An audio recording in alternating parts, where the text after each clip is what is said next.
राम राम जी। मुझे आप लोगों से बहुत ज़रूरी बात करनी है क्योंकि मैं 2 दिन से बहुत ज़्यादा परेशान हूँ क्योंकि कंटिन्यू मेरे पास डीएम आ रहे हैं कि ये जो लखनऊ वाला इंसिडेंट हुआ इसमें मैंने कुछ बोला क्यों नहीं, एक्शन क्यों नहीं लिया, थप्पड़ क्यों नहीं मारा। और कुछ लोग मुझे ही गलत समझ रहे हैं, कुछ मीम्स पे लिख रहे हैं कि ये तो हंस रही थी, मजे ले रही थी।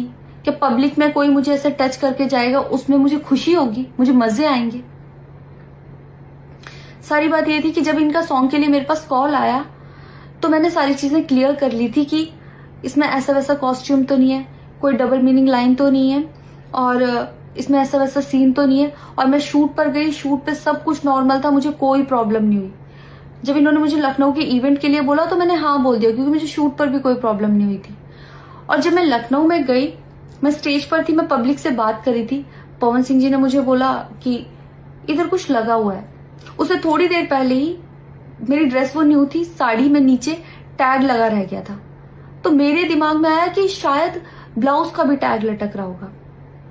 मैं हंसकर उस चीज को दबा रही थी कि अगर मेरा टैग लगा भी है तो वो चीज जिस टाइम मैं पब्लिक से माइक में बात कर रही हूँ उस टाइम ना बोल के साइड में भी बोली जा सकती है, इसलिए मैं उस चीज को उस टाइम पे दबा रही थी। मैंने हंस के टाला, अवॉइड किया और फिर दोबारा बात करने लगी। वो बोले नहीं कुछ लगा है, नहीं कुछ लगा है। तो मैंने कहा नहीं लगा, वो बोले लगा हुआ है। तो मुझे लगा कि शायद ये तो मेरे को लग रहा था कि कुछ लगा है इसलिए ये बोल रहे हैं। और पर फिर भी मैंने हंस के वहां पे टाला, पब्लिक से अपनी बात कंप्लीट की। कंप्लीट करने के बाद जब मैं अपने टीम मेंबर से मैंने पूछा साइड में जाके कि कुछ लगा है, क्या लगा है, उन्होंने बोला कुछ भी नहीं लगा था। जब मैंने देखा मेरे सच में कुछ नहीं लगा था, तब मुझे बहुत ज्यादा बुरा लगा, गुस्सा आया और रोना भी आया।